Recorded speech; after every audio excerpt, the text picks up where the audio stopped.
नहीं होता, इनमें कोई विभेद नहीं होता। नाम, धाम, लीला, गुण, रूप, इनके चिंतन में कोई विभेद नहीं होता। तो आपको जो भी कर्म करने के लिए गुरु के अनुरूप कहा गया, वो गुरु की लीला है कि नहीं, भगवान की लीला है कि नहीं? तो लीला ही चिंतन कर रहे हो कि नहीं? अरे कल तो स्पॉन्सर का जुगाड़ करना है, कल दिन भर हम लोगों को स्टेडियम सजाना है, इसको क्या समझते हो? है ये तो विषय मूलक वार्ता है, महात्मा को ये सब करना चाहिए।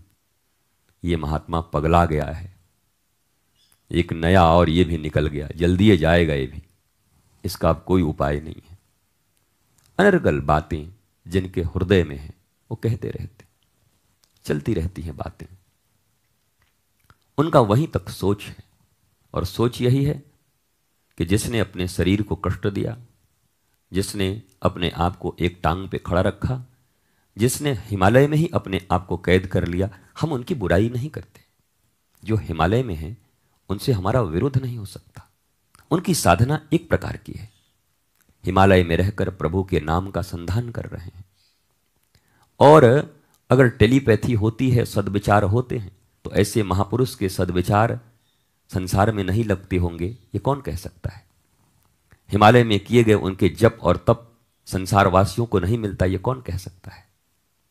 इसलिए अतिशयोक्ति नहीं करना चाहिए कि हिमालय वाले सब नकारे हैं और समाज में घूम रहे सब आवारे हैं। ये हमारा समाज कहीं से गुणग्राहिता की जो विधि थी हमारे सनातन धर्म में, उसको खोता जा रहा है। हर जगह कांटे चुन लेना, हर जगह गंदगी निकाल लेना, हर जगह बुराइयां ढूंढ लेना, ये सनातन समाज का कभी भी स्वभाव नहीं रहा है। प्रारंभ से हम सदा से फूल देखते आए हैं, हम सदा से भूल क्षमा करते आए हैं, हम सदा से दूसरों के भीतर अच्छाइयां देखते आए हैं।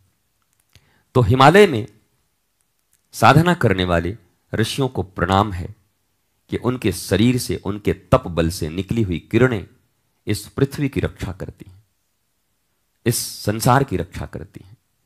उनका सद्विचार संसार में फैलता है किरण की तरह, ये व्यर्थ नहीं जाता।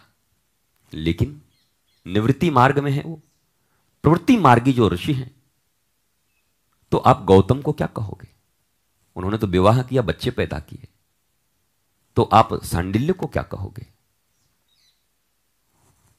पौर्णमासी मधुमंगल भगवान के सखा, आप उन समस्त ऋषि, आप उन समस्त वीरांगनाएं, आप समस्त उन भक्तानियों के विषय में क्या कहोगे जिन्होंने विवाह किया, जिन्होंने संसार किए, जिन्होंने गृहस्थी की, जिन्होंने पुत्र पुत्री उत्पन्न किए?